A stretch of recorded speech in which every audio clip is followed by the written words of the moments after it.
amigos y colegas. En representación del Consejo Regional 11 de Huaraz, le damos la bienvenida a este segundo Congreso Internacional del Paciente Crítico de la Emergencia, que se inicia el día de hoy con el curso precongreso denominado Primer Simposium Internacional de Emergencias en Altura.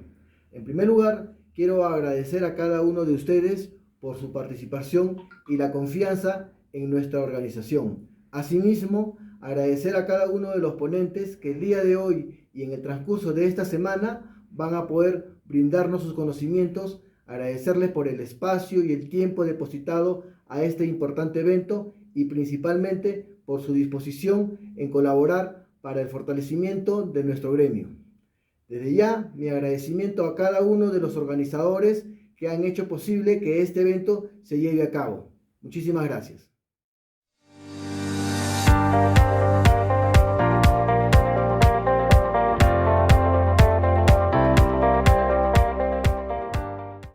Buenos días a todos. Gracias por la invitación. ¿Vivir en la altura es normal o peligroso? ¿Cuál es el significado biológico? ¿Cómo reacciona el organismo humano al llegar a la altura? ¿Cuáles son las afecciones o síndromes propios de la altitud? ¿Qué consejos se pueden dar a las personas que llegan recientemente a la altura? ¿Qué aconsejar a los residentes permanentes y nativos? ¿Qué precauciones se deben tomar según los individuos y las eventuales patologías existentes? Hace 95 años, dos médicos peruanos, Carlos Monge Medrano y Alberto Hurtado Abadía, iniciaron los estudios sobre la relación que existe entre el ambiente hipóxico de altura y la fisiología de los seres humanos que la habitan, especialmente los seres humanos. El profesor Carlos Monge decía que para juzgar la vida en las grandes alturas, uno debe dejar atrás la ortodoxia de los textos y crear una nueva biología humana para los seres adaptados a vivir en los Andes. La fisiología de altura es, entre las disciplinas biomédicas del siglo XX en el Perú, la que manifiesta el mayor grado de especialización, continuidad y excelencia, medida por el número de aportes clínicos y científicos al acervo mundial del conocimiento. La primera expedición científica a los Andes partió en abril de 1927, cuando un grupo de 4 médicos y 8 estudiantes de medicina viajó a la Sierra Central. Los fisiólogos peruanos retomaron la idea de que existían mecanismos compensatorios a la altura. Además, demostraron que se podía estudiar a grandes grupos humanos que vivían permanentemente en la altura en su propio medio ambiente. Sin embargo, la originalidad del doctor Carlos Monge Medrano fue que encuadró sus hallazgos dentro de una concepción teórica más global, la biología andina. Existen más de 500 personas que viven por encima de los 1.500 metros sobre el nivel del mar y 82 millones de personas que viven a más de 3.500 metros. La distribución de la población mundial en los residentes de la altitud fomenta un mayor énfasis en la comprensión de la fisiología de las alturas, adaptación, epidemiología y salud pública en los más de 500 millones de residentes permanentes de altura. Los registros históricos indican que la tribu Oromo de Etiopía solo se ha establecido en las tierras altas durante aproximadamente 500 años. Sin embargo, la tribu Amara ha vivido en la altitud potencialmente desde hace 70.000 años, según la evidencia arqueológica. Se postula que los seres humanos ocuparon la meseta del Tíbet, ¿no?, alrededor de 30.000 a 40.000 años antes.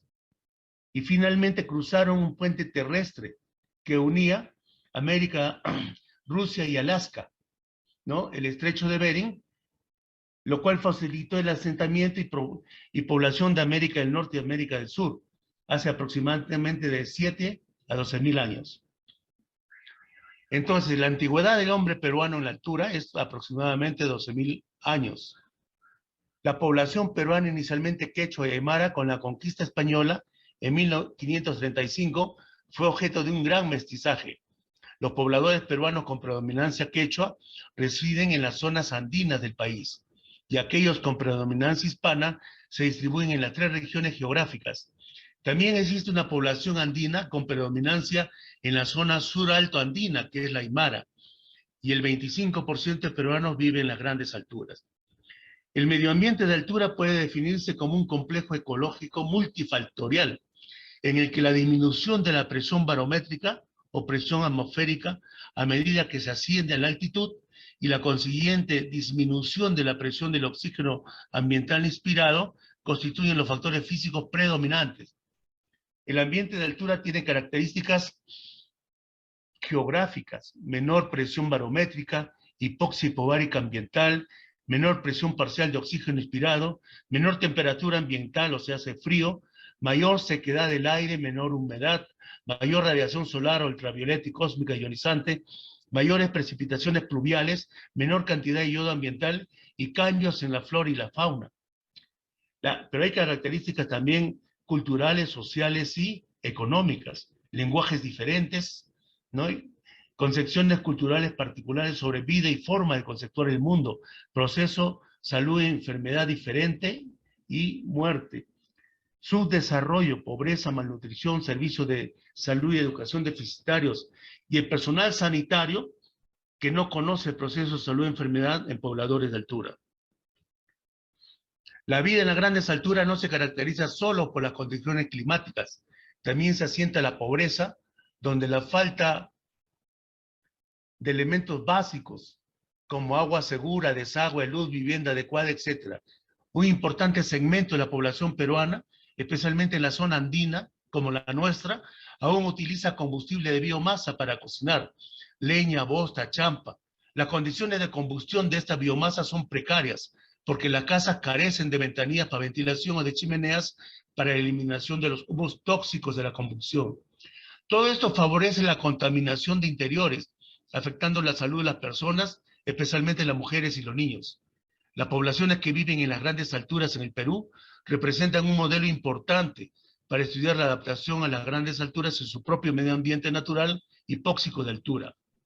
Algunos conceptos que debemos tener presentes es que adaptación a la altura se refiere a cambios genotípicos, irreversibles, que se transmiten hereditariamente y que permiten vivir en equilibrio armónico en las grandes alturas, expuestos a la hipoxia crónica hipovárica permanente durante muchos miles de años.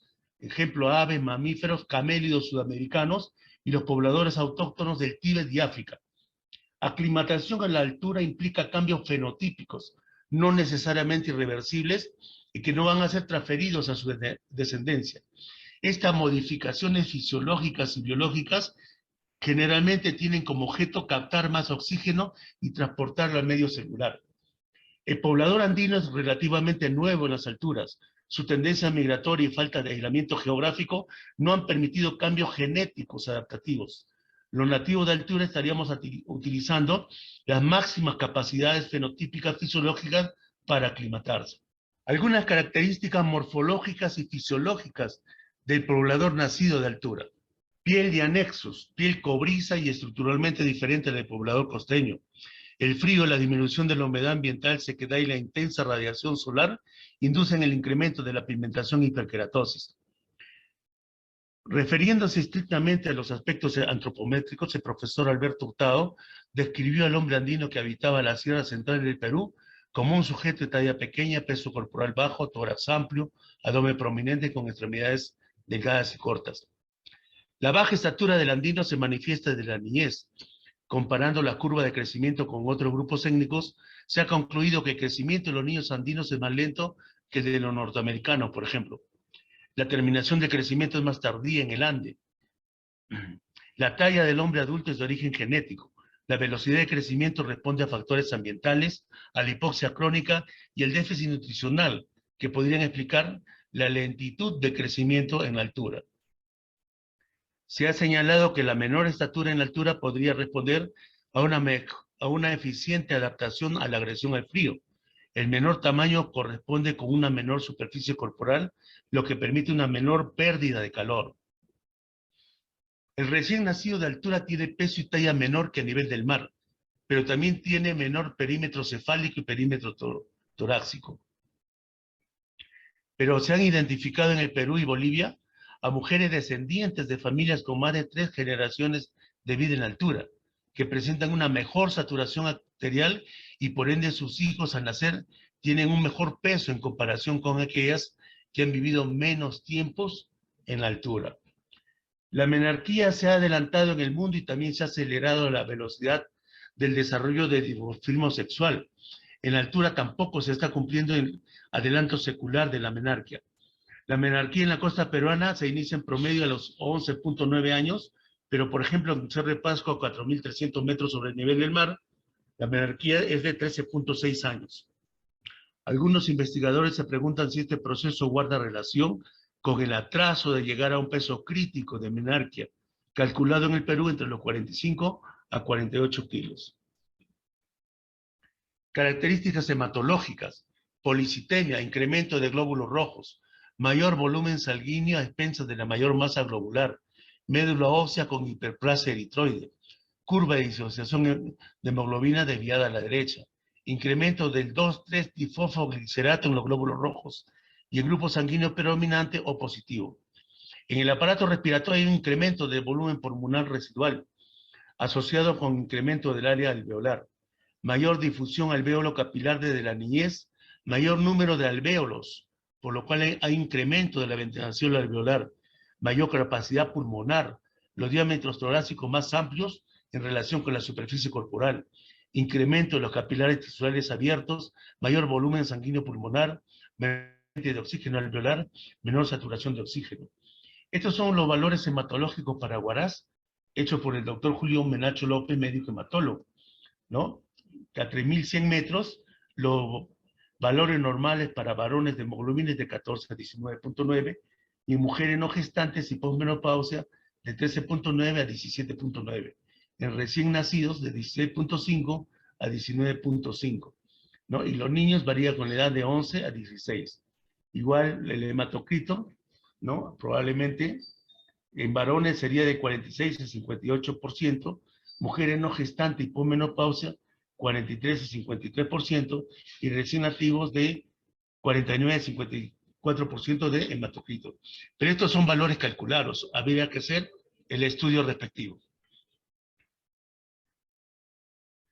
Los parámetros hematimétricos y constantes vitales de normalidad del habitante permanente en altura, no observamos nosotros. Este estudio se ha hecho en La Rinconada, a 5.100 metros sobre el nivel del mar, ¿no?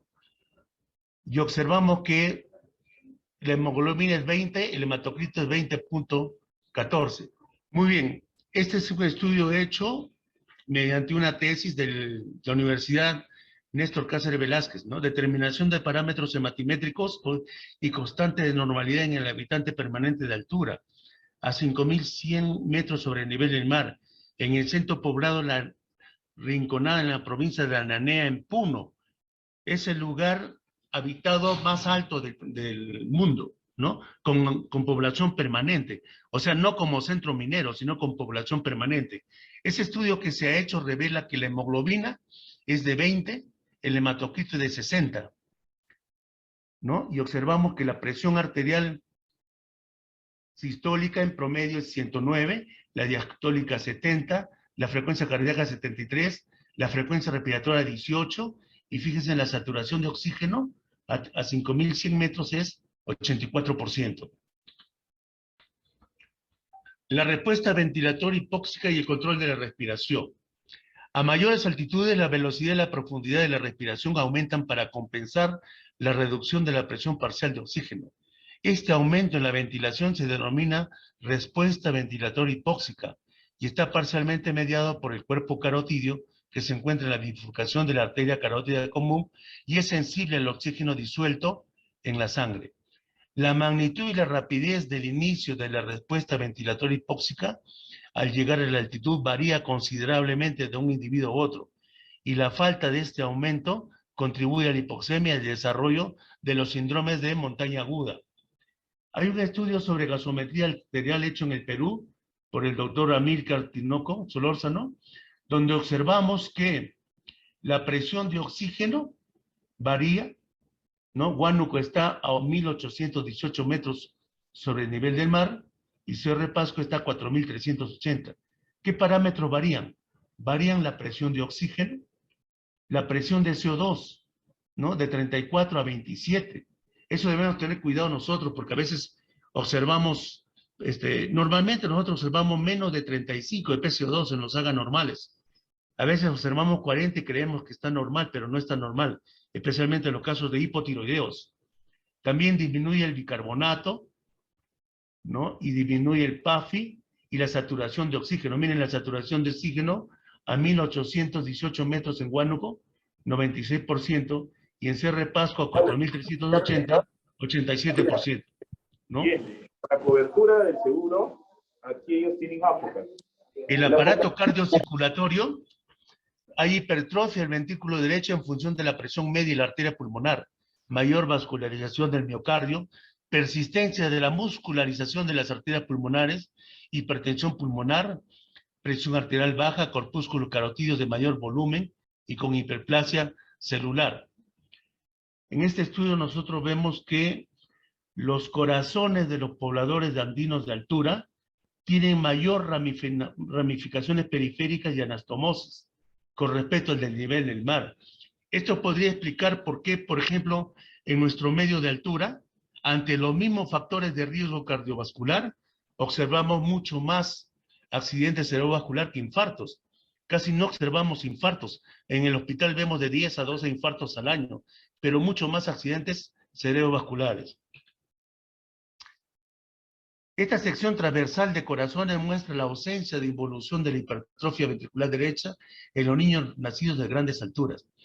Aquí el recién nacido a nivel del mar y en la altura, cuando se nacen ambos, la presión de la arteria pulmonar está alrededor de 60 milímetros de mercurio.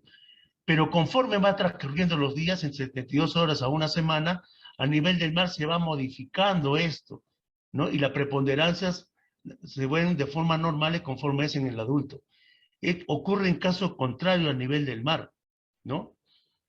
En el recién nacido hay preponderancia del ventrículo derecho, el cual persiste hasta la adultez, ¿no? Miren el niño de 8 años, todavía se tiene una gran preponderancia del ventrículo derecho, ¿no? Del ventrículo derecho, y se observa hipertrofia ventricular derecha persistente.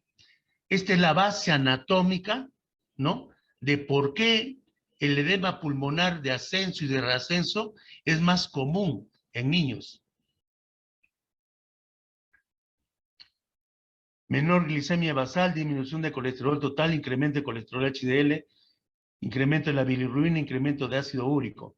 En el aparato digestivo tenemos incremento de la secreción gástrica basal, menor respuesta al estímulo de la secreción gástrica, incremento de la secreción de gastrina, mayor velocidad de tránsito gastrointestinal, mayor volumen y peso fecal. Tenemos en nuestro medio el dólico enterón, que es el intestino delgado de mayor longitud, y el dólico megacolon andino, que es el intestino grueso de mayor longitud, que son condicionantes del bulbo y sigmoides. En la altura, en el medio andino, hay mayor frecuencia de colelitasis, estreñimiento y hemorroides. Y también nosotros hemos observado mayor frecuencia de cáncer gástrico.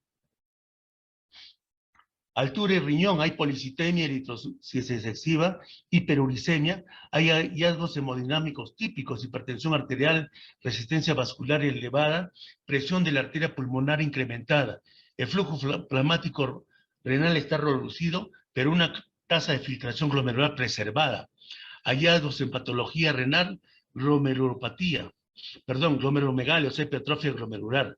Y en los hallazgos urinarios observamos microalbuminuria.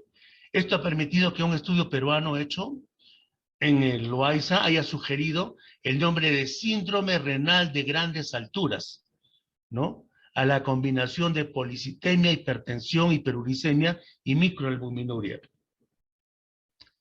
La enfermedad renal crónica que observamos con relativa frecuencia en la altura y la altitud tienen una relación especial. Los residentes de altura tienen una mayor progresión a la enfermedad renal crónica y mayor proteinuria que los del nivel del mar, probablemente secundarios a la glomerulosclerosis y daño túbulo-intersticial mediado por la hipoxia. Abdías Hurtado, el profesor peruano, encontró que las personas que viven a gran altura tienen una peor función renal, niveles más altos de creatinina, proteinuria y hemoglobina, así como una menor tasa de filtración glomerular que quienes viven al nivel del mar, ¿no? Se conoce que en la enfermedad renal crónica se produce pérdida de los mecanismos de concentración y dilución urinaria, riesgo de sobrecarga de volumen, y los pacientes en hemodiálisis tienen mayor ganancia de peso, interdiálisis a mayor altura. Los pacientes que están en diálisis peritoneal pueden presentar edema pulmonar en ausencia de disnea y edema periférico, lo que podría agravar el desarrollo del edema pulmonar de altura. Con respecto al embarazo y placenta, el recién nacido es de menor peso y talla, de edad gestacional menor, con hematocrito mayor y hemoglobina fetal mayor. La placenta tiene mayor número de cotiledones, se presenta más vascularizada por mayor lecho vascular, el coeficiente placentario está incrementado, mayor frecuencia de enfermedad hipertensiva del embarazo en altura, preeclampsia, eclampsia y HELP. Estudios recientes revelan que la presión arterial materna es más alta a término del embarazo a gran altura que a baja altitud, acompañada de un mayor riesgo de hipertensión gestacional, pero no de preeclampsia. El riesgo de muerte fetal a gran altura también aumenta. Con una población creciente que reside a gran altura en todo el mundo, es esencial definir claramente el riesgo asociado de resultados adversos del embarazo. En la respuesta fisiológica al ejercicio es mayor capacidad aeróbica en la altura, mayor ventilación, mayor consumo de oxígeno y eficiencia de tracción del oxígeno alterado. A diferencia con el ejercicio a nivel del mar, en la altura la hipoxia hipovárica se muestra como un potente vasodilatador coronario que facilita el aporte de oxígeno a los tejidos. Ese es un texto de medicina de altura hecho en provincias por los profesores David Sancho Pineda y su hijo Oscar Sancho Velarde, auspiciado por la Universidad Nacional del Altiplano, Puno, en 1993. Entonces, la residencia a gran altura plantea muchos desafíos de la adaptación. Estos desafíos corren a lo largo de todo el periodo de vida del ser humano. En el periodo perinatal, en la concepción, aumenta las malformaciones congénitas, aumenta la preeclampsia, disminuye el peso del nacimiento, aumenta las complicaciones neonatales, hay un enlentecimiento en el crecimiento de los adolescentes, disminuye la performance máxima del ejercicio, aumenta el mal de montaña crónico, enfermedad del monje, aumenta la mortalidad por enfermedad pulmonar y podría haber también aumento de la mortalidad cardíaca. Todo esto son aspectos que se han visto en otros países, pero requieren estudiarse en nuestro medio. Estas tres poblaciones de altura más estudiadas son los tibetanos, los andinos y los etíopes. El grupo étnico tibetano son sherpas, andinos quechua y aymara y etíopes amara. Y los niveles de altitud son similares, pero a pesar que tienen altitudes similares, tienen diferente tiempo en la altura. Los tibetanos tienen más de 25.000 años, nosotros 12.000 años y los etíopes 70.000 años en altura, ¿no? Entonces nosotros tenemos una ventilación pulmonar menor, ¿no? Los tibetanos tienen 15 litros por minuto y nosotros 10.5. Nuestra respuesta ventilatoria hipóxica es baja, en cambio los tibetanos son elevados, ¿no? Nuestra saturación de oxígeno en hemoglobina es baja, ¿no? Y los tibetanos es baja y nosotros alta, ¿no? El valor de la hemoglobina en los tibetanos es baja en el sentido que es similar a nivel del mar. En cambio nosotros tenemos la hemoglobina elevada. Tenemos contenido de oxígeno alto y ellos tienen bajo, o sea, a nivel del mar. La presión de la arteria pulmonar en nosotros es alta y los tibetanos es baja, ¿no? La producción de ácido nítrico, ¿no? En el pulmón, que es un elemento vasodilatador, en los tibetanos es elevado y en nosotros es bajo. La densidad capilar periférica es elevada en los tibetanos y en nosotros es bajo, ¿no? Eso, la prevalencia de mal de montaña crónico en el Tíbet es 1.2% y nosotros es de 12 a 15 veces más frecuente. Eso hace que los pobladores tibetanos no tienen eritrocitosis, o sea, incremento de hemoglobina, ni eritrocitos. Los recién nacidos tienen peso adecuado, tienen menor retardo del crecimiento intrauterino y menor prevalencia de enfermedad de monje. Esto hizo que los profesores peruanos postularan que los datos obtenidos nos han permitido concluir que la eritremia de altura no es una adaptación adecuada y que el diseño fisiológico del hombre andino corresponde al diseño de nivel del mar, que el humano de altura pertenece al grupo de nivel de mar, que solamente tenemos adaptación fisiológica o fenotípica, ¿no? El doctor Dante Peñalosa mencionaba que nativo tibetano, con el más antiguo ancestro de vida en las alturas y sin hábitos migratorios, habría alcanzado luego de numerosas generaciones una verdadera adaptación genotípica a la vida en un ambiente de hipoxia crónica ambiental. En contraste, el nativo andino con residencia permanente en la altura se hallaría inmerso en un lento proceso de aclimatación que tomará muchos milenios y estaríamos en etapa de adaptación fenotípica, ¿no?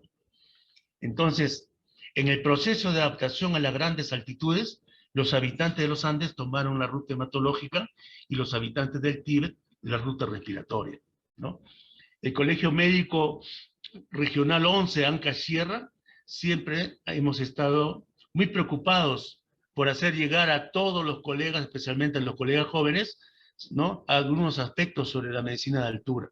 Esta reunión que ocurrió aquí, estamos aquí en la universidad, en la UNASAN en el año 2000, el profesor Jean-Paul Richalet, el profesor Emilio Marticorena Pimentel, la profesora Fabiola León Velarde, la doctora Jovita Villanueva, que dirigía el colegio en ese momento, ¿no?, el doctor Walter Durán, ¿no?, guaracino, eminente neurocirujano, que trabaja actualmente en el Hospital Almenara.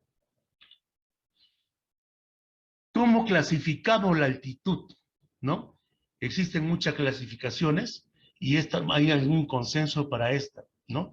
Llamamos altitud intermedia cuando los pobladores están entre los 1.500 y 2.500 metros sobre el nivel del mar. Aquí la saturación arterial de oxígeno es más del 90%. Los cambios fisiológicos detectables son raros, pero posibles si el ascenso es rápido, hay mucho ejercicio y susceptibilidad individual. Altitud elevada a la que estamos nosotros, ¿no?, entre 2.500 y 3.500 metros sobre el nivel del mar. La saturación de oxígeno está entre los 85 y 90%. Los síndromes asociados a la altitud son comunes cuando los individuos ascienden rápidamente, o sea, no tienen una buena aclimatación. Altitud muy elevada en los 3.500 a 5.800, donde la saturación de oxígeno es 80%. Aquí los síndromes de altura son comunes. Hay marcada hipoxemia durante el ejercicio y 5.100 metros es la altitud de la más alta población permanente de la altura, que corresponde al Perú en el centro poblado de Ananea, en Puno. Altura extrema, mayor de 5.800, donde hay hipoxemia marcada al reposo. Y una zona de muerte donde el rápido deterioro es inevitable y el tiempo que se pasa a esa altitud es críticamente limitado. Acá tenemos algunas ciudades de altura, estamos nosotros entre 2.500 y 3.500 guarás, ¿no? Y es importante aquí en la zona de la región Ancash la gran cantidad de visitantes, tanto nacionales como extranjeros, porque tenemos en la Cordillera Blanca muchas montañas o nevados, ¿no? Todos por encima de los 5.000 metros sobre el nivel del mar. Los cambios esperados en la saturación de oxígeno en reposo con el aumento de la altitud, ¿no? Con la disminución de la presión barométrica y la presión parcial de oxígeno durante el ascenso a la gran altitud, se reduce la presión parcial de oxígeno arterial y la saturación de oxígeno medida por oximetría, ¿no? Entonces, a nivel del mar vemos que es 96% en promedio, y conforme ascendemos, esta saturación de oxígeno va disminuyendo. A 3.500 metros es desde 82 a 88. Hay que tener presente que la saturación normal a una elevación dada disminuye a un rango de valores en lugar de un solo valor, debido a la variación individual en la respuesta ventilatoria hipóxica, ¿no? Este es el rango y la variación de la saturación de oxígeno con la altitud que a raíz de la pandemia actual de COVID sacó el Ministerio de Salud. Así nosotros estaríamos alrededor de los 3.000 metros, normal entre 88 y 96%, hablaríamos de hipoxia leve entre 84 y 87%, hipoxia moderada 80-83% de saturación, hipoxia severa menos 79%. Pero esto hay que tomarlo con pinzas, porque cuando enfrentamos un paciente individual, ¿no? No hacemos salud pública, enfrentamos a un paciente individual. En salud también, su centro de investigación, el IECSI, ¿no?, consideró como valor de saturación los que tienen más de 1.000 metros. Entonces ellos decían que la saturación de referencia como indicador de hipoxemia, ¿no?, cuando estamos entre 3.000 y 4.000 es menor de 88%. ¿no? Esta es una saturación de oxígeno de acuerdo al grupo de edad y altitud para menores de 18 años. ¿Y cuáles son los tipos de exposición en la altitud? Hay 3 tipos de exposición a la altura.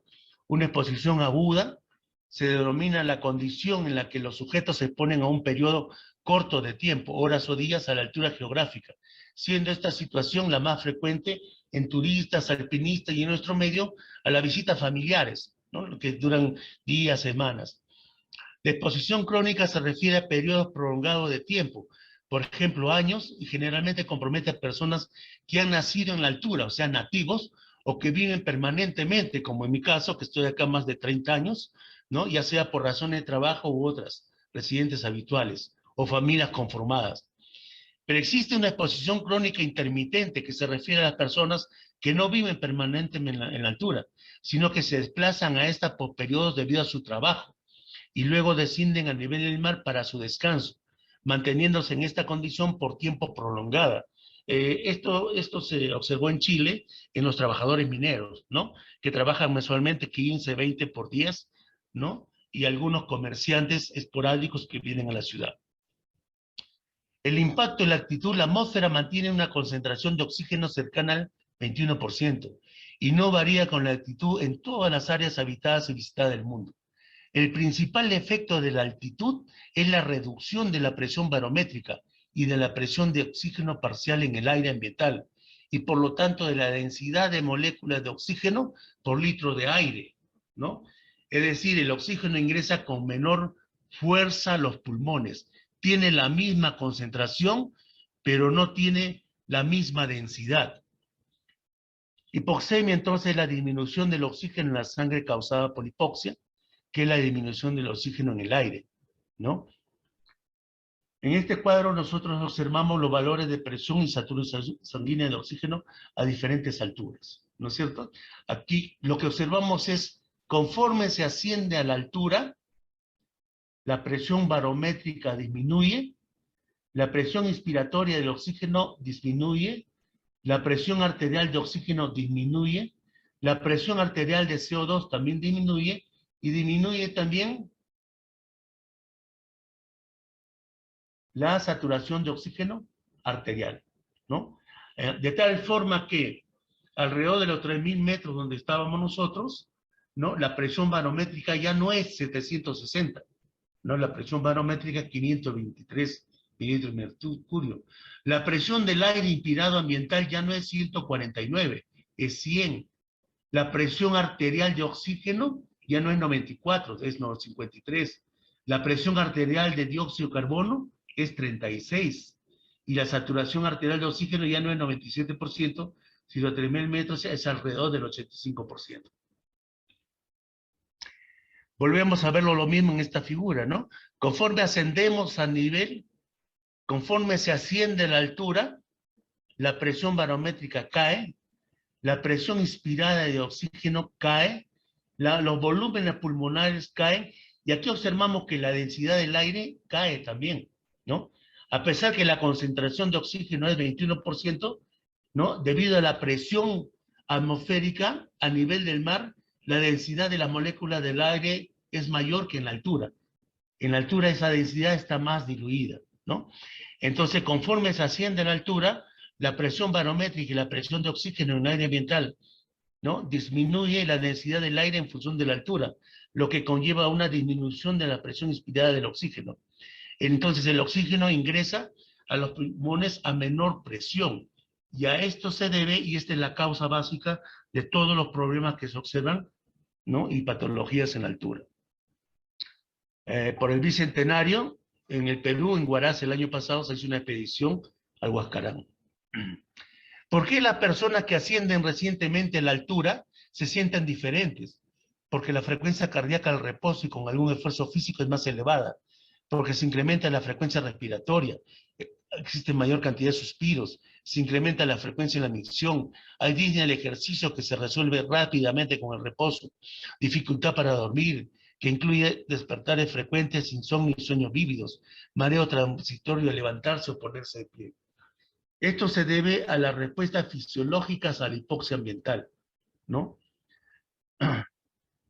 Debido a la gravedad, las moléculas del aire que rodea la Tierra son atraídas hacia el centro, pero a medida que se asciende la altitud, la densidad del aire y sus moléculas es cada vez mayor, a pesar que la concentración de oxígeno es de 21% hasta la troposfera, ¿no? A nivel del mar, la presión atmosférica o presión barométrica es 760, pero la presión de oxígeno se calcula multiplicando la presión barométrica por la fracción de oxígeno en el aire, que es siempre la misma, 0,21. Pero cuando el aire se satura con un vapor de agua, entonces la presión de oxígeno es a nivel del mar es 150, ¿no? La presión barométrica por la presión de agua por la concentración de oxígeno ambiental, 150. Pero ¿qué pasa en Huaraz? Con una ciudad de altura 3052, la presión barométrica es de 523, por la presión del vapor de agua y por la concentración de oxígeno, entonces la presión del aire inspirado en nosotros es solamente 100, ¿no? La presión que inspiramos en el ambiente, no es 150 como en la costa. Es decir, que en Huaraz, la presión del aire que respiramos es solo el 67% con respecto al nivel del mar, lo que significa que el oxígeno tiene 37% menor presión cuando ingresa a los pulmones. Esta hipoxia hipobárica conlleva una disminución en la presión arterial de oxígeno en cada punto a lo largo de la cascada de transporte de oxígeno, desde el aire ambiental hasta las mitocondrias celulares.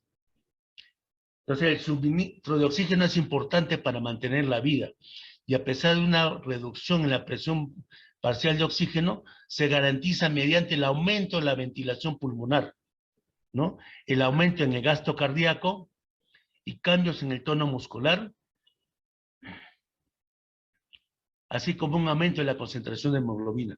Entonces, la hipoxia aguda estimula los quimiorreceptores periféricos del arco aórtico, incrementa la ventilación pulmonar, con lo cual disminuye la presión de CO2, aumenta el pH y se produce alcalosis respiratoria. La hipoxia de altura también estimula los quimiorreceptores periféricos y estimulan el sistema nervioso simpático para producir los efectos cardíacos. Aumenta la presión arterial, el gasto cardíaco y la frecuencia cardíaca.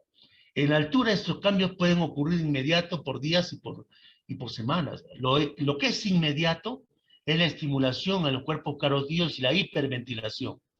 Luego ocurre a los días el aumento de DOL3 y fosfoglicerato, ¿no? De los glóbulos rojos, que mejora, que disminuye la afinidad del oxígeno por la hemoglobina y aumenta la carga de oxígeno en los tejidos.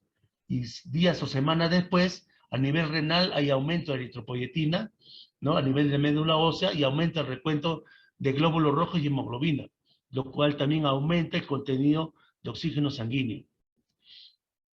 Estas adaptaciones permiten a la población de altitud vivir, trabajar y realizar deportes a grandes alturas, que de otra manera no sería posible.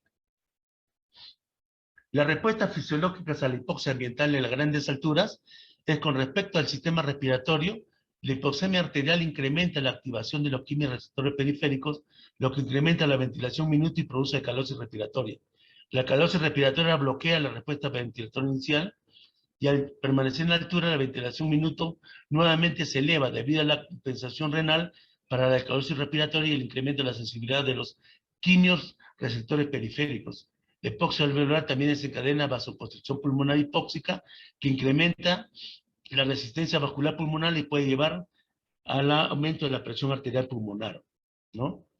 ¿Cuáles son las respuestas fisiológicas de la exposición a la altura? Es que la menor presión barométrica se encuentra en la altura, lleva consigo una disminución de la presión parcial de oxígeno en todos los niveles de la cascada de oxígeno, ¿no? La caída de la presión arterial de oxígeno a nivel arterial estimula vía los quimiorreceptores carotídeos y el arco aórtico al centro respiratorio, que produce hiperventilación en la primera respiratoria de altura. Esta hiperventilación corrige la hipoxemia y también produce una disminución de la presión parcial de oxígeno arterial, es decir, alcalosis respiratoria. Esta alcalosis respiratoria disminuye la capacidad de respuesta del centro respiratorio de la hipoxemia y desplaza a la izquierda la curva de disociación de la hemoglobina, dificultando el aporte de oxígeno a los tejidos. Y eso le facilita. Para contrarrestarla, se produce una mayor excreción renal de bicarbonato, generando una compensación metabólica, y así se restaura el equilibrio ácido-base. Este es el texto de lo que hemos explicado. Entonces, las respuestas fisiológicas a la hipoxia y la altitud comprende el cerebro, los pulmones, el corazón, los riñones y los hematíes, ¿no? En, en púrpura se muestran todos los factores que aumentan. Aumenta el flujo cerebral con la hipoxia de altura, aumenta la ventilación, aumenta la presión de la arteria pulmonar, aumenta la frecuencia cardíaca y gasto cardíaco, la excreción de bicarbonato, la eritropoyetina, la masa de glóbulos rojos y la hemoglobina. Y disminuye el volumen sistólico y el volumen plasmático.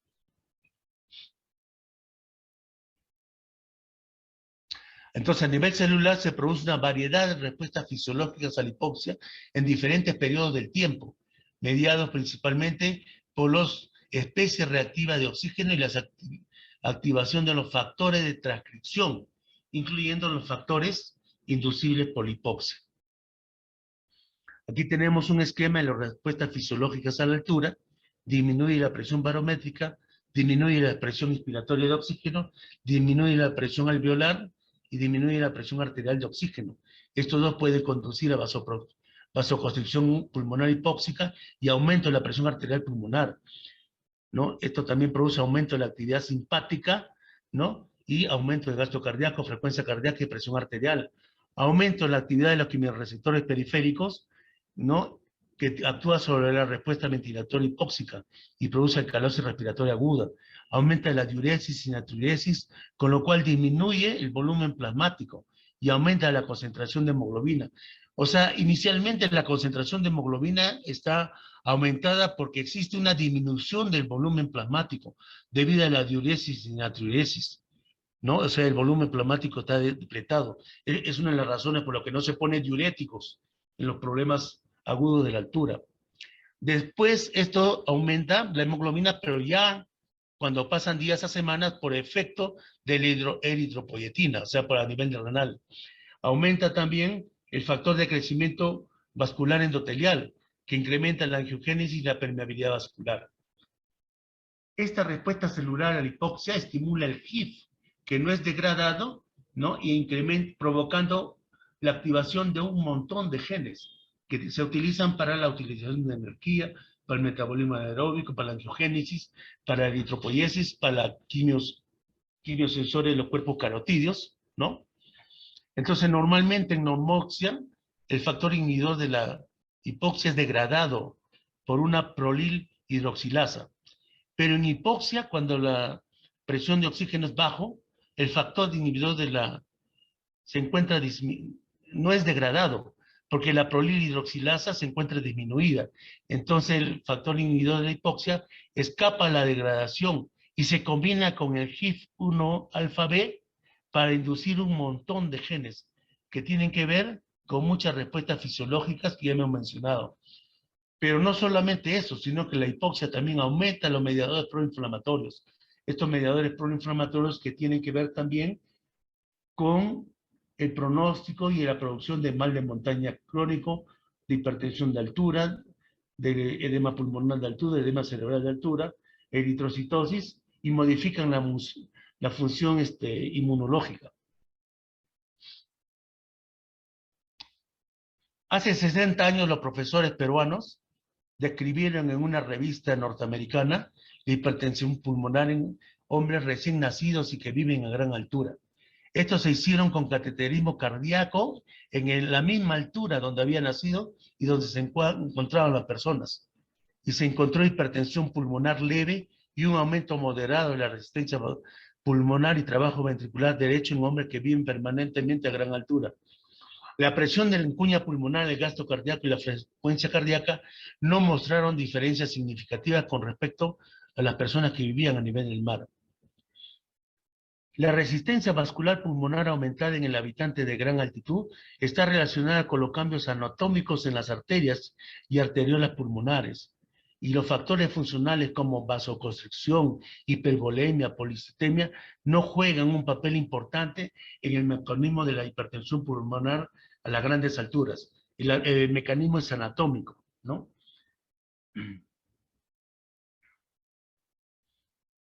Entonces, las respuestas fisiopatológicas a la altura, ¿no? En el sistema pulmonar hay hipoventilación, hipertensión pulmonar, aumento en la exposición crónica, aumento sanguíneo capilar pulmonar, aumento de la difusión pulmonar, ¿no? Y puede haber también exacerbación de la enfermedad pulmonar crónica y puede producirse el edema pulmonar de altura de reascenso o edema pulmonar de tipo 2 en residentes de altitud cuando retornan a sus lugares de orígenes. Desde el punto de vista cardiovascular, disminuye la presión arterial sistólica, diastólica, hipertrofia ventricular derecha, insuficiencia cardíaca derecha, desaturación, aumento del nivel de triglicéridos en el plasma que observamos con frecuencia, exacerbación de cardiopatías congénitas. En la altura, lo más frecuente es en cardiopatía congénita observar comunicación interauricular y persistencia de conducto arterioso, policitemia, hiperuricemia, microalbuminemia. También hay problemas neuropsicológicos que se pueden presentar en algunos pacientes de posición crónica a la altura, nativos o residentes permanentes, hipoxia cerebral, disminución de la calidad del sueño, aumento de los trastornos de estado de ánimo y disminución de la función cognitiva. ¿Cómo clasificamos? Esta es una clasificación diagnóstica de pacientes con enfermedad de altura. Mal de montaña agudo, SOROCHE, siglas en inglés, mal de montaña subagudo, edema pulmonar de altura, edema cerebral de altura, hipertensión pulmonar de grandes alturas y mal de montaña crónico, enfermedad de Monge. Los primeros 4 afectan a viajeros o visitantes que ascienden a la altura. En cambio, el 5 y el 6 afectan a los residentes permanentes nativos de grandes alturas. Algunos problemas médicos en grandes alturas en pacientes que suben del nivel de mar y ascienden a la altura, hipoxia aguda, cefalea de altura, enfermedad de montaña aguda, edema cerebral de altura, condiciones neurológicas focales, ¿no? Hipertensión sintomática, y en pacientes que viven permanentemente, o sea que son nativos, o son residentes a largo plazo en la altura, mal de montaña crónico, ¿no? Hipertensión pulmonar crónica de altura, problemas del embarazo, preeclampsia, hipertensión, lactantes de recién nacido de bajo peso de nacimiento, y el edema pulmonar de tipo 2 o de reentrada, ¿no? O reascenso. Entonces, en un ambiente de altura, ¿no? La interacción entre la susceptibilidad individual y la hipoxia hipovárica conduce a los síndromes agudos de altura, cefalea, mal de montaña agudo, edema pulmonar y edema cerebral de altura. Acá hay algunos criterios diagnósticos de los diferentes tipos de mal de altura, ¿no? Que se revisarán en los otros ponentes. Lo que es importante, está recibiendo mucha información e investigación, es la hipoxia crónica intermitente, ¿no? Se cree que los efectos vasculares a la hipoxia continua e intermitente, por ejemplo, en la hipoxia continua crónica, ¿no? La activación tanto de HIF-1 como de HIF-2 reducen el diámetro del lumen arterial, lo cual incrementa la resistencia vascular pulmonar. Y esto conduce, ¿no? A hipertensión arterial pulmonar. Pero lo que hacen hipoxia crónica intermitente, especialmente los trabajadores mineros, ¿no? En ellos, el HIF, ¿no? Hay una alteración en el HIF y hay una inhibición del HIF-2 alfa, lo cual conduce a hipertensión sistémica, ¿no? Hipertensión sistémica. Activación de los cuerpos carotídeos, incremento del tono simpático e hipertensión sistémica, ¿no? Se debe a la activación del HIF-1 alfa y a la degradación del HIF-2 alfa, ¿no? Entonces, aquellos que vivimos en hipoxia crónica, tenemos tendencia, ¿no?, a hacer hipertensión arterial pulmonar. Pero aquellos que tienen hipoxia crónica intermitente, por ejemplo, los mineros que están largos tiempos y suben y bajan, hacen hipertensión sistémica. Esto está en plena investigación actualmente. La otra cosa importante en nosotros es el vólvulo sigmoides en el área andina. Muchos pacientes vienen deshidratados, sépticos, chocados. Es una emergencia. Este vólvulo representa más del 50% de todas las obstrucciones intestinales. Acá hay un diagnóstico diferencial de edema pulmonar de altura, ¿no? Asma, exacerbación, neumonía. Aquí falta descartar, ¿no? El COVID, ¿no? El COVID, descartar COVID. Hay presencia peruana en en la investigación, especialmente en el hospital de Chule, que se queda a 3.730 metros sobre el nivel del mar en La Oroya. En los años 50, inclusive investigadores americanos vinieron, ¿no? Hicieron ahí sus estudios y lo publicaron, ¿no? Y lógicamente pusieron a muy pocos peruanos. Pero nuestros maestros, ¿no? Víctor del Zamora Castro, Guillermo Garrido Leco, Guido Batillana, publicaron en el año 1963 edema pulmonar de altura. Observan un paciente, ¿no? Que subió a la altura en agosto 14 de 1955, ¿no? Y 4 días después, en agosto 18, había mejorado el paciente, lo bajaron a nivel del mar, solamente con reposo, ¿no? Con reposo en cama. Leer a nuestros maestros es estimulante y nos da ideas, ¿no? Nosotros en enero de 1997 observamos un varón de 10 años, natural de Cata, 3.800 metros, que estuvo 2 semanas de vacaciones en la ciudad de Lima, a nivel del mar. Al retornar a su lugar de origen y luego de jugar un partido de fútbol con sus amigos, presentó dificultad respiratoria, tos con expectoración rosada al inicio y luego moctóico, cansancio, dolor torácico, disney y sensación de alma térmica. Vino por la emergencia donde un pediatra recién egresado, ¿no? Que había hecho su rotación en Lima, ¿no? Dijo que esto era una bronconeumonía por estafilococos, ¿no? Y yo que estaba ahí también de guardia le dije que este es un edema pulmonar de altura. Que le pongan lo que quiera, no creo que le dejó oxacilina y no sé qué cosa más, pero estuvo en reposo absoluto y oxígeno. El 28 de enero, y fíjense al día siguiente, ¿no? El paciente se encuentra mucho mejor. Se observan opacidades alveolares de distribución irregular, en forma de parches heterogéneos, casi siempre localizados aquí en la parte media. Aquí es mayor en el derecho que en el izquierdo, ¿no? En ambos campos pulmonares, respetando las partes superiores y las bases. Y la otra cosa importante es que el corazón es de tamaño normal, como se puede observar al día siguiente, ¿no? Esto de ninguna manera, pues, lo produce una bronconema, una neumonía, que con el antibiótico al día siguiente borra el infiltrado alveolar, ¿no? Un edema pulmonar de altura de reascenso o tipo 2 de un muchacho que era nativo de acá de la zona, bajó a Lima unos días y subió. Pero esto lo hemos venido observando también en el ejercicio diario de la medicina aquí en Huaraz. Hace un mes observamos también este muchacho de 14 años, que procedente natural de Lima y procedente de Huánuco, ¿no? Un infiltrado alveolar intenso, una gran hipoxemia severa, ¿no? Al día siguiente, a las 6 de la mañana, este infiltrado estaba desapareciendo, entre comillas, se estaba reabsorbiendo, ¿no? Y el mismo 18 de marzo, ¿no?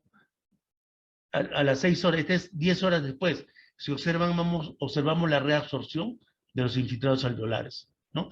Y fíjese siempre que el tamaño del corazón, ¿no? La silueta cardíaca es de tamaño normal.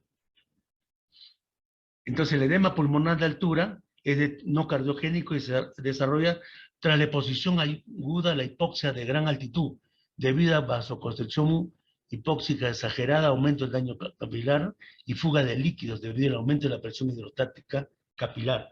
O sea, se abren los alvéolos, el epitelio endotelial, y se inunda el alvéolo, ¿no? Y con el oxígeno bajar a nivel de mar, esto se reabsorbe, ¿sí? En el tratamiento del edema pulmonar de altura, los profesores peruanos también tienen una gran participación. El doctor Emilio Marticonena Pimentel, ¿no?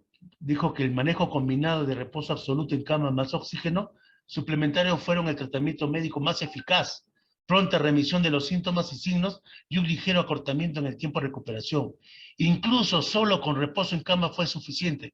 Y así se trató el edema pulmonar de altura en el hospital de Chule, en La Oroya, a 3.700 metros sobre el nivel del mar. Esto ha sido reconocido por el profesor Lux al citar al doctor Marticonena como el único ensayo clínico cuyo punto final primario fue la resolución del edema pulmonar de altura, y demostraron que el tratamiento con reposo en cama solamente fue tan eficaz con el reposo en cama más oxígeno, aunque este último requirió mayor tiempo para la resolución del proceso. El profesor Lux es editor de la última edición del libro de Medicina y Fisiología de Grandes Alturas, que es la Biblia de la Medicina de Altura, de 2021.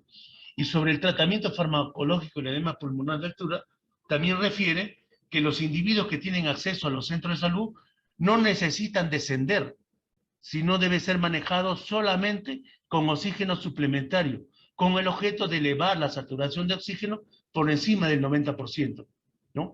La adición, ¿no?, de nifedipino u otros vasodilatadores pulmonares debe ser cuando el oxígeno suplementario no sea suficiente, ¿no? Y generalmente se reserva a quienes no responden apropiadamente al suplemento de oxígeno. De igual forma, el CPAP, la presión positiva continua en la vía aérea, el CPAP, debe ser reservado para aquellos que no responden a la terapia de suplemento de oxígeno y nifedipino, ¿no? Esto es lo que está publicado en el libro de texto del año pasado. Hay que hacer diagnósticos diferenciales en nuestro medio, el edema pulmonar agudo cardiogénico, ¿no? De distribución en alas de mariposa y con la silueta cardíaca grande, ¿no? La silueta cardíaca grande. Este caso también lo hemos visto hace 2 semanas, una mujer de 22 años referida al hospital de Carhuaz por la emergencia para ginecología, porque era puérpera de 2 días de parto vaginal comunitario. Llegó con una saturación del 77%, edematosa, ¿no? Con una gran dificultad respiratoria, ¿no? Se le observó, ¿no? Se le trató, y después, a los 2 días, al ingreso al departamento de medicina, ¿no?, nuestro cardiólogo le hizo un ecocardio y se determinó que es una cardiopatía congénita cianótica, ¿no? Persistencia del conducto arterioso o conducto arterioso persistente, ¿no? Entonces, un edema pulmonar de altura debido a una falla cardíaca por cardiopatía congénita. Este caso es un varón también que lo vimos hace un mes, de 22 años, que ingresa por emergencia el Víctor Ramos Guardia, hemoglobina 5, urea 328 y creatinina 20, ¿no? Es edema pulmonar de altura, perdón, edema pulmonar agudo, ¿no? Edema pulmonar agudo por enfermedad renal crónica terminal, el caso que hizo el doctor William Cardoso, Díaz Cardoso, médico nefrólogo. ¿Qué había pasado? Que en la comunidad, como el paciente estaba oligoanúrico, en la comunidad los colegas le pusieron líquido para forzar la diuresis, ¿no? Pero como tenía este daño terminal, el paciente Ahorita lo único que hizo fue inundarse oxígeno, porque sus pulmones. ya pasó el periodo convulsivo. Sí, Sí, se trata de... Este es un caso reportado por el doctor Eris Romero King, que es de un chico de 14 años, procedente de la ciudad de Guayaquil. ¿Tienes en la mano la lista de medicamentos que toma a diario ella? ¿No? solamente Entonces, él presenta un cuadro progresivo de falta de aire, agitación, tos con presencia de flema rojiza, llegando a saturar 80-87%. Acudió a varios hospitales en la región donde le indican probable caso de neumonía por COVID, ¿no? A pesar de que tenía 3 pruebas de antígenos negativas. Los datos principales aquí es que un chico que es de la zona, pero había viajado a Lima, ¿no? Y regresó con problemas pulmonares. En ello siempre hay que pensar en un edema pulmonar de altura de reascenso. No, esta es la tomografía, donde se observan los infiltrados alveolares a predominio del emitor derecho, ¿no? 4 días después, en un control tomográfico, como menciona el colega, la mejoría fue abismal, alejando así la supuesta neumonía por COVID.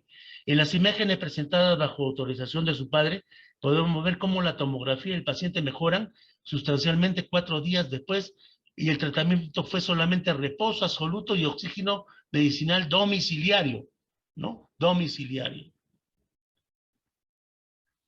Entonces, es importante notar que la injuria pulmonar por el COVID es diferente del edema pulmonar de altura, ¿no? Es diferente el edema pulmonar de altura. El profesor Dante Peñalosa postuló la hipótesis según la cual los cambios fonatarios de la presión arterial pulmonar y la estructura vascular pulmonar en el activo de altura serían distintos de los hallazgos descritos a nivel del mar, ¿no?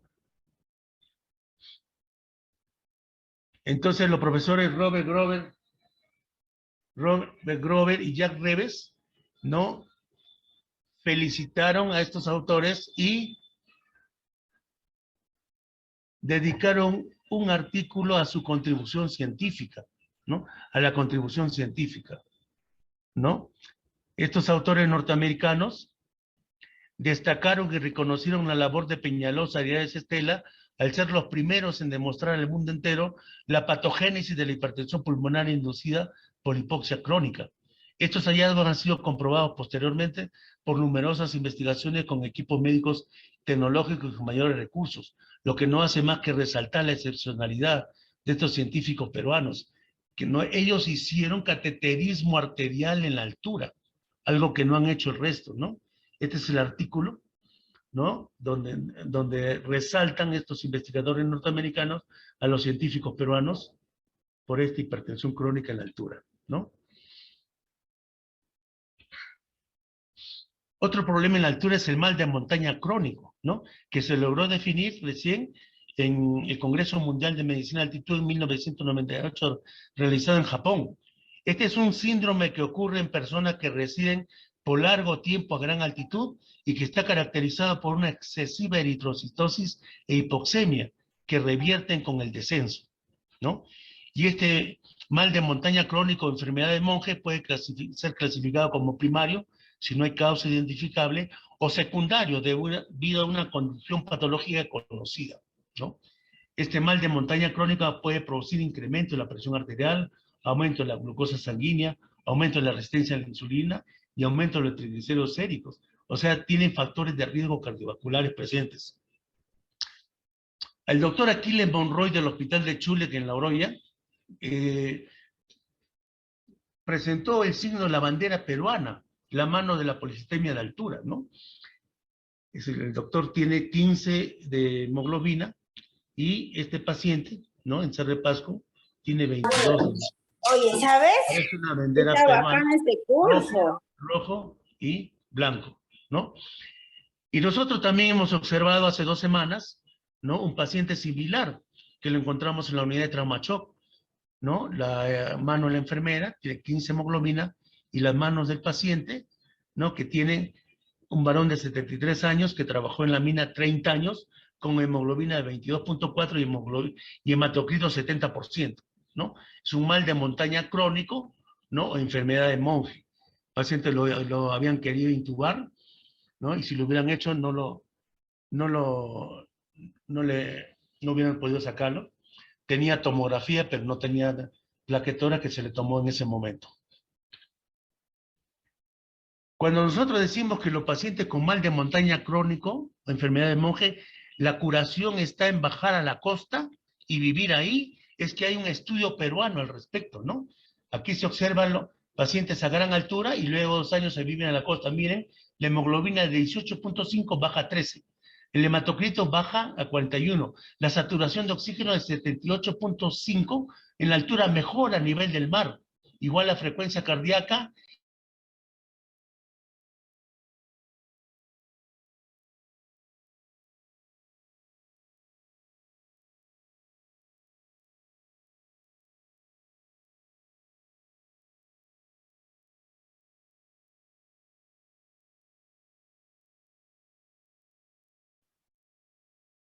Bajar a nivel del mar es un tratamiento para los pacientes con mal de montaña crónico o enfermedad de monje. No puedo pasar el... ¿Sabes qué? No puedo pasar la lámina. Acá se hizo un homenaje en vida al doctor Dante Peñalosa del Perú, ¿no? Un homenaje en vida al ícono mundial de la cardiología de alturas. Este es el Instituto de Medicina de Altura creado en los años 60 en Morococha, 4.500 metros, donde se hicieron todos los estudios de altura mencionados por los maestros de la medicina peruana. Puede ser mal de montaña agudo, subagudo o crónico. La etiopatogenia del mal de montaña crónica se debería a la hipoventilación alveolar, ¿no? A la hipoventilación alveolar.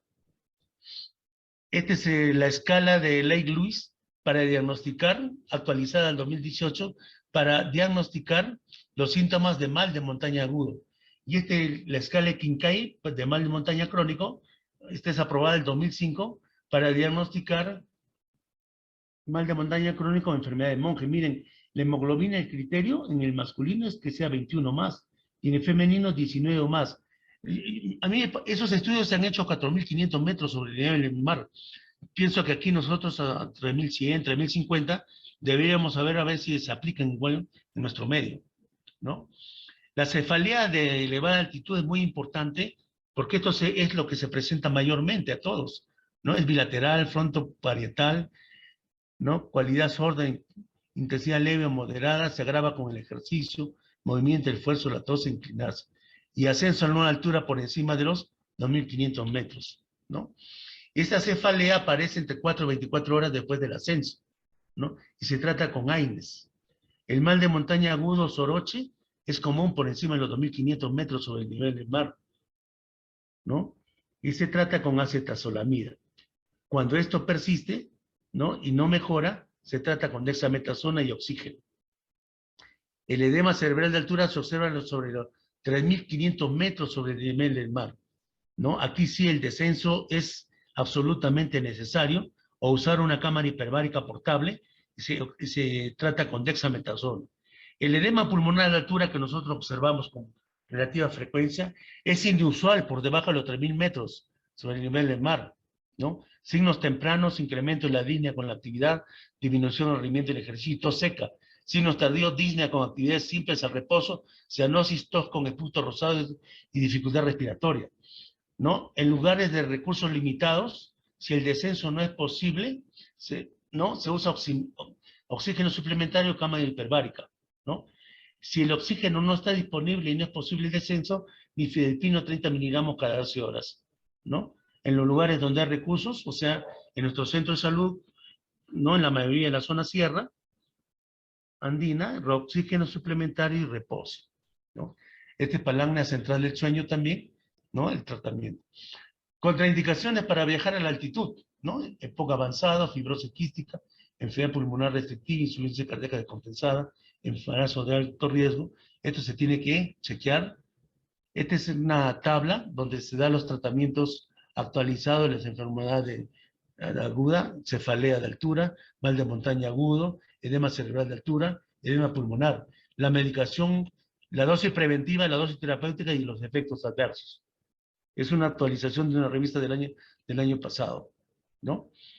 Es importante que, por ejemplo, algunas universidades han creado, aquí la Universidad San Martín de Porres ha creado el CIMA, el Centro de Investigación de Medicina de Altura, ¿no? Ellos dicen que la investigación en las zonas andinas no solo contribuye a darle una identidad al médico peruano, sino que abre la oportunidad de mejorar la equidad, la salud, el bienestar y la eficiencia en la búsqueda de soluciones para los problemas de una población particular, con frecuencia más vulnerable y con falta de acceso a servicios adecuados a sus necesidades. Esperamos que nuestra universidad, que está próxima a crear la Facultad de Medicina, también se cree un centro de medicina de altura en nuestro medio. Nosotros que somos solamente curiosos, cultores de la medicina de altura, hemos hecho algunas publicaciones desde Huaraz, ¿no? Y este es nuestro legado para los colegas jóvenes. Falta algunas cosas que estamos preparando, ¿no? Porque en el fondo todos tenemos la necesidad de decir quiénes somos y qué es lo que estamos haciendo. La necesidad de dejar algo hecho, porque esta vida no es eterna y dejar cosas hechas puede ser una forma de eternidad. Los cultores de la medicina de altura, nuevamente en nuestro colegio médico, el año 2004, aquí estamos en un hotel, ¿no? Algunos de nuestros colegas ya no están con nosotros, están al lado de Dios. A este chiquito le falta poco. Y muchas gracias por su atención. Muchas gracias, doctor Douglas. Gracias por la presentación. Fue una presentación bastante interesante.